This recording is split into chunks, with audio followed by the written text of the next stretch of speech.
But I'm grateful for all that stuff. I mean, some days I'm grateful, some days I wish I could start all over and realize that, you know, it's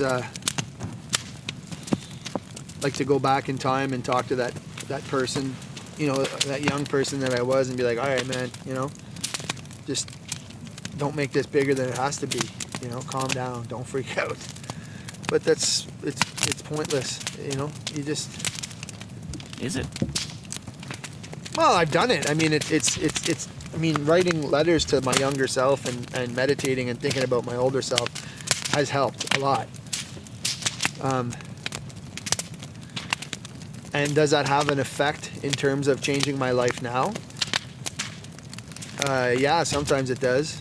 And I like thinking about parallel universes and like that shit is still going on, you know, right now, and maybe not to take it too deep down the rabbit hole, but your imagination is like your best friend and your worst enemy in this case, because your imagination can go with you and be like, hey, all right, you know, let's just pretend that shit's still happening, and you can go talk to yourself. You'll appear in that world as the mailman.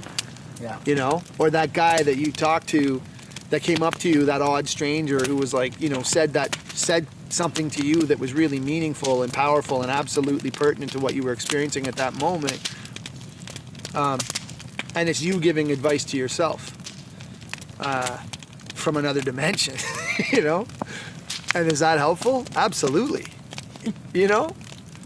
Is it real? Who gives a shit? It's helpful. So... Yeah, fair enough, man. Yeah. This is one sad ass fire, man. It's working though. It's a great fire. It's working. I'm feeling the heat. Yeah, it's good. It's good.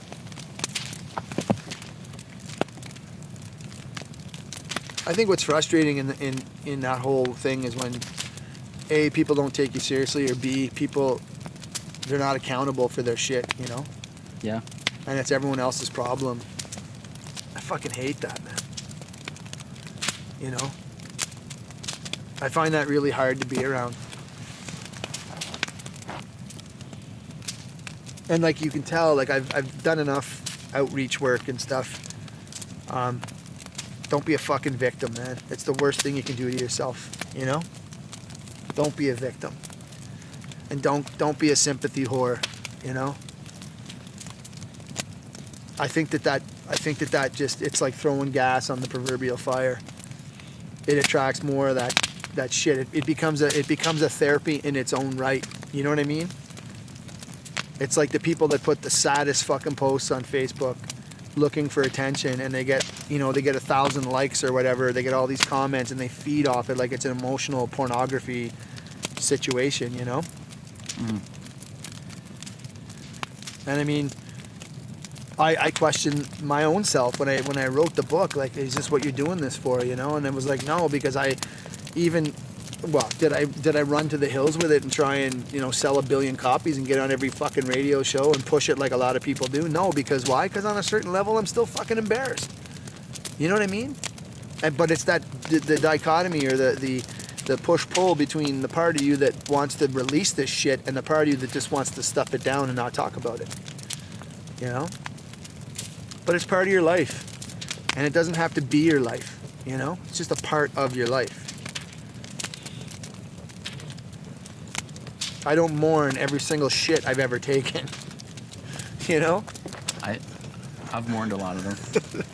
In fact, I've celebrated them. Oh my God. That was amazing. You know?